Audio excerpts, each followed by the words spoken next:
Έχουμε τώρα ένα ευρωπαϊκό πρόγραμμα, στο οποίο συμμετέχουν φορείς από την Ελλάδα αλλά και από άλλες ευρωπαϊκές χώρες και είναι πολλοί επιστήμονες μαζί που συνεργάζονται για να διαχειριστούν καλύτερα τους γεωλογικούς κινδύνους και θα δούμε τι σημαίνει αυτό για τη δική μας, για την καθημερινότητά μας.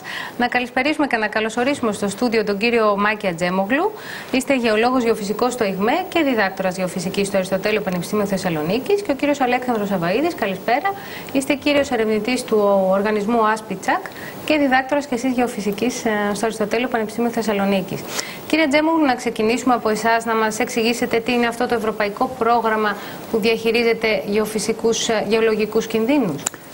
Το πρόγραμμα αυτό εδώ είναι ένα πρόγραμμα ανταγωνιστικό, που σημαίνει ότι έχει υποβληθεί στην Ευρωπαϊκή Ένωση και χρηματοδοτείται άμεσα από την Ευρωπαϊκή Ένωση. Η διάρκεια του προγράμματος αυτού είναι 2,5 χρόνια, από τα οποία το 1,5 χρόνο έχει να κάνει με την επεξεργασία και με το σχεδιασμό του προγράμματος, ενώ τον τελευταίο 1 χρόνο μέχρι τη λήξη του είναι η πιλωτική του εφαρμογή, που σημαίνει δηλαδή ότι όλοι θα μπορούσαν να δουν και να πάρουν κάποια δεδομένα ή να τα επεξεργαστούν και να φτιάξουν τους δικούς τους χάρτες. Όταν λέμε γεωλογικούς κινδύνους, τι εννοούμε δηλαδή?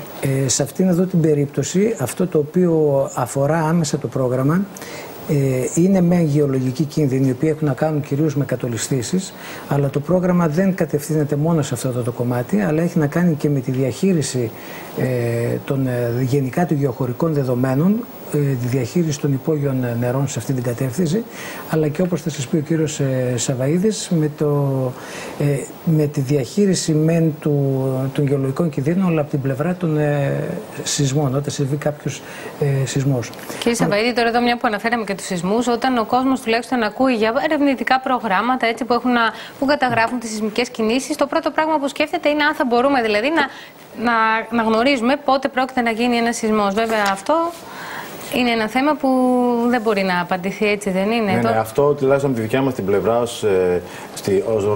ο ρόλος μας στο έργο δεν έχει να κάνει με την πρόγνωση ενός σεισμού, έχει να κάνει κυρίως με στοιχεία που μπορούν να χρησιμοποιηθούν στην πρόληψη του σεισμικού γεγονός, καθώς και σε επιχειρησιακή μορφή, έτσι ώστε οι πληροφορίες που θα υπάρχουν να μπορούν να χρησιμοποιηθούν στην επικοινωνία στη συνέχεια. Όταν λέμε πρόληψη για ένα σεισμό, δηλαδή το τι εννοούμε? Εννοούμε το τι γνώση μπορεί να έχουμε για ένα γεγονός το οποίο είναι πιθανό να συμβεί από τα συνθετικά μοντέλα τα οποία δημιουργούμε ή από τις καταγραφές που έχουμε από το Εθνικό Δίκτυο Πτωσιογράφων, το οποίο συμμετέχει ο οργανισμός, έτσι ώστε να μπορέσουν αυτές τις πληροφορίες να χρησιμοποιηθούν για την καλύτερη ετοιμότητα της πολιτείας.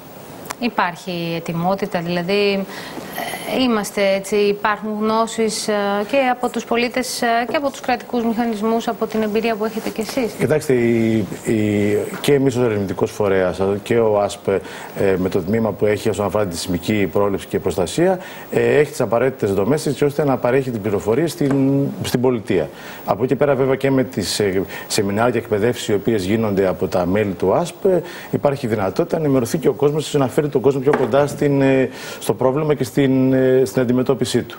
Τώρα εδώ βλέπουμε το χάρτη της χώρας μας, έτσι, είναι ένας γεωφυσικός χάρτης. Όταν λέμε λοιπόν, για να μας πει και ο κύριος Ατζέμογλου σε λίγο θα μιλήσουμε και για τα υπόγεια νερά, τις γεωτρήσεις.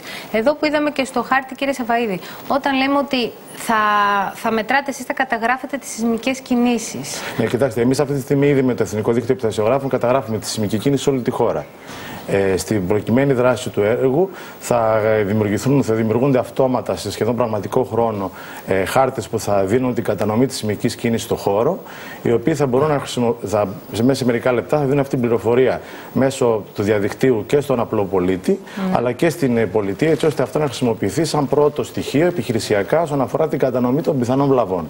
Βέβαια, για να φτάσουμε στην τελική μορφή όλων των βλαβών που έχουμε κυρίως στο δεδομένο περιβάλλον, πρέπει να χρησιμοποιηθούν και άλλα περισσότερα στοιχεία από τους συναδέλφους πολιτικούς μηχανικούς, να δοθούν καμπύλες τροτότητας και αυτά να συνδυαστούν έτσι ώστε να φτάσουμε στην πλήρη μορφή του. Και εδώ βέβαια οι χάρτες που βλέπουμε είναι ενδεικτικοί από το πρόγραμμά σας. Δεν σημαίνει κάτι για κάποιες περιοχές που βλέπουμε ότι καταγράφονται σεισμικές κινήσεις? Όχι, αυτοί οι χάρτες, αν θυμάμαι καλά, είναι γεωλογικοί. Είναι απλώς. Συγκεκριμένοι γεωλογικοί και αναφέρονται στον τρόπο με τον οποίο το πρόγραμμα, αυτό το project που χρηματοδοτείται, θα αντιμετωπίσει την επανεπεξεργασία ή τη χρήση τέλος πάντων των γεωχωρικών δεδομένων που είναι ο σκοπός του προγράμματος. Όταν ολοκληρωθεί το πρόγραμμα που είναι ευρωπαϊκό και συμμετέχουν και άλλες χώρες, θα μας πείτε και σε λίγο ποιες είναι, θα μπορούμε να κάνουμε καλύτερη πρόληψη για τους σεισμούς, αφού θα έχουμε και κάποια νέα δεδομένα καταγραφής?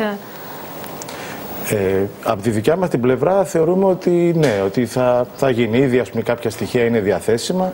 Οι καταγραφές που υπάρχουν στο Εθνικό Δίκτυο είναι διαθέσιμες από την ιστοσελίδα μας.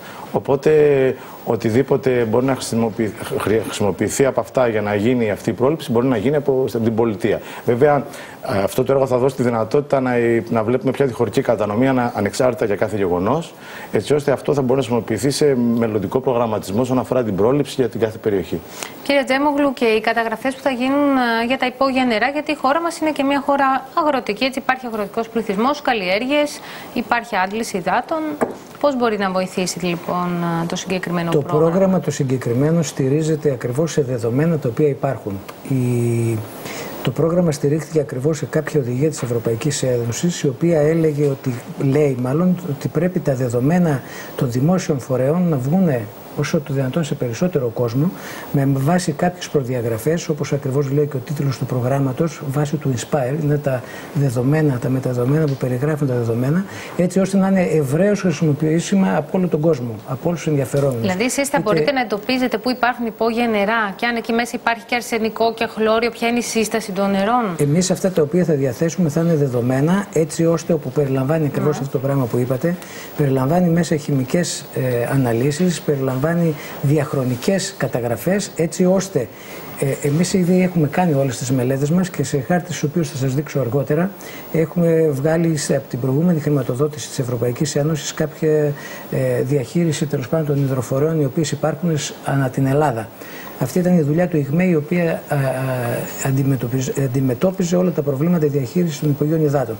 Το συγκεκριμένο το πρόγραμμα αυτό που έχει σαν σκοπό είναι όλα αυτά τα δεδομένα των δημόσιων οργανισμών να γίνουν όσο το δυνατόν διαθέσιμα σε περισσότερο κόσμο, έτσι ώστε είτε οργανισμοί της πολιτείας, των δήμων, τεχνικές υπηρεσίες και ακόμα και ελεύθεροι επαγγελματίες. Ακόμα και συνεταιρισμοί, αγροτικοί συνεταιρισμοί, αν θέλουν να καλλιεργήσουν κάτι από το να κάνουν αναλύσεις στα νερά, όλα αυτά μόνοι τους ατομικά. Θα μπορούσαν να χρησιμοποιήσουν κάποια δεδομένα μας, τα οποία θα είναι ελεύθερα για να τα δει ο καθένας, για να μπορέσουν να βγάλουν κάποιους χάρτες και να βοηθηθούν.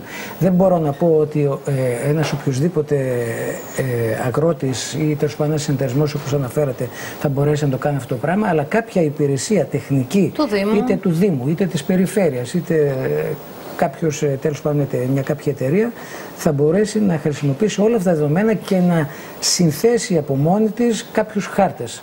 Τους οποίους χάρτες... Δηλαδή κάθε περιοχή θα έχει τους δικούς της χάρτες με τα γεωδεδομένα, δηλαδή δεδομένα για το έδαφος, για τις σεισμικές κινήσεις που μας είπε και ο κύριος Σαβαΐδης. Θα ήθελα να σας πω ότι στο συγκεκριμένο πρόγραμμα έχουμε επιλέξει μόνο 2 περιοχές, τουλάχιστον από την πλευρά διαχείρισης των υπογείων εδαφών νερών. Η μία είναι η περιοχή της Μυγδονίας, όπου υπάρχει ενδιαφέρον, είναι μια κλειστή λεκάνη, και μια άλλη περιοχή, η οποία είναι ιδιαίτερα φορτισμένη, είναι το Θριάσιο Πεδίο στην Αθήνα, η οποία, όπως θα έχετε ακούσει φαντάζομαι, υπάρχουν πολλά προβλήματα με μολύνσεις, με επιβαρύνσεις κτλ. Οπότε το αποτέλεσμα... Εδώ τώρα εμείς βλέπουμε τη δική μας περιοχή, Λίμνη Κορώνια Βόλβη, για εξηγήστε μας λίγο. Παραδείγματος χάρη, έχουμε κάποιους χάρτες, τώρα δεν ξέρω ποιους ακριβώς αναφέρεται, ίσως τα...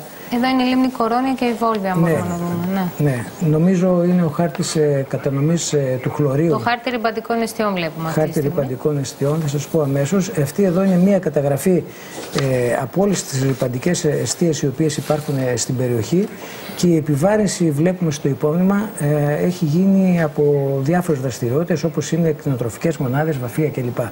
Όλες αυτές εδώ οι δουλειές και οι επόμενοι χάρτες, τους οποίους θα κοιτάξετε, έχουν γίνει από την Περιφερειακή Μονάδα του ΙΓΜΕ της Θεσσαλονίκης, από τον συνάδελφο Νίκο Βεράνη, και είναι διαθέσιμες όλες αυτές οι μελέτες στο ευρύ κοινό. Μπορεί δηλαδή να τις προμηθευτεί χωρίς τίποτα. Φαντάζομαι είναι κάποιο που οι ενδιαφερόμενοι το ξέρουν.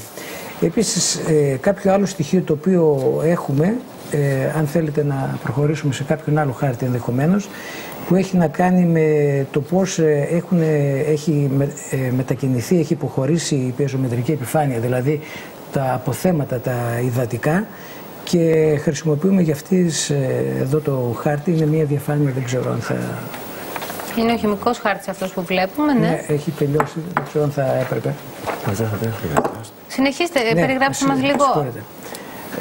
Λοιπόν, αυτός εδώ το διάγραμμα δείχνει το πώς έχουν υποχωρήσει τα εδάφη, τα νερά μέσα από τα εδάφη εξαιτίας των όλων της επιβάρυνσης, η οποία έχει να κάνει είτε με την υπερχρήση, με την υπεράντληση, είτε με τις δραστηριότητες, κυρίως τα αρδευτικά μιλάμε, εξαιτίας των δραστηριοτήτων, παραδείγματος χάρη των βαφείων, των κτηνοτροφικών μονάδων και όλων των. Και πριν κλείσουμε, κύριε Τζέμογλου, να μας πείτε και ποιες χώρες συμμετέχουν. Ευχαρίστως. Αυτό το πρόγραμμα είναι ένα μικρό project, δηλαδή οι εταίροι είναι λίγοι σε πλήθος. Συμμετέχουν από την πλευρά της Ελλάδας, όπως αναφέρατε, ο ΑΣΠ με τον κύριο Σαβαΐδη σαν επιστημονικό υπεύθυνο, από την πλευρά του Γεωλογικού Ινστιτούτου της Ελλάδας, του ΙΓΜΕ, συμμετέχω εγώ. Υπάρχει αντιπρόσωπος συμμετέχουν από το ΙΤΕ της Κρήτης, το Ίδρυμα Τεχνολογίας και Έρευνας, και υπάρχουν μεγαθύρια γεωλογικά Ινστιτούτα, όπως είναι το BRGM από τη Γαλλία, το Γαλλικό το Ινστιτούτο, όπως είναι το Γεωλογικό Ινστιτούτο της Δανίας και της Σλοβενίας, και επιπλέον υπάρχει μια εταιρεία η οποία συντονίζει όλη αυτή την προσπάθεια. Πρόκειται για τη γαλλική εταιρεία ΆΚΑ, η οποία έχει να κάνει με πληροφορική και με συστήματα, μια πολύ μεγάλη εταιρεία στον χώρο της Γαλλίας. Επομένως, καταλαβαίνουμε ότι είναι και φορείς και οργανισμοί και από όλη την Ευρώπη. Να σε ευχαριστήσουμε πολύ. Είναι ένα επιστημονικό πρόγραμμα που συμμετέχουν επιστήμονες λοιπόν από ευρωπαϊκές χώρες και από την Ελλάδα, για να συγκεντρωθούν τα δεδομένα, τα γεωφυσικά δεδομένα, έτσι, για να υπάρχει καταγραφή όπως μας εξηγήσατε. Να σε ευχαριστήσουμε πολύ. Και τώρα ελάτε να πάμε μαζί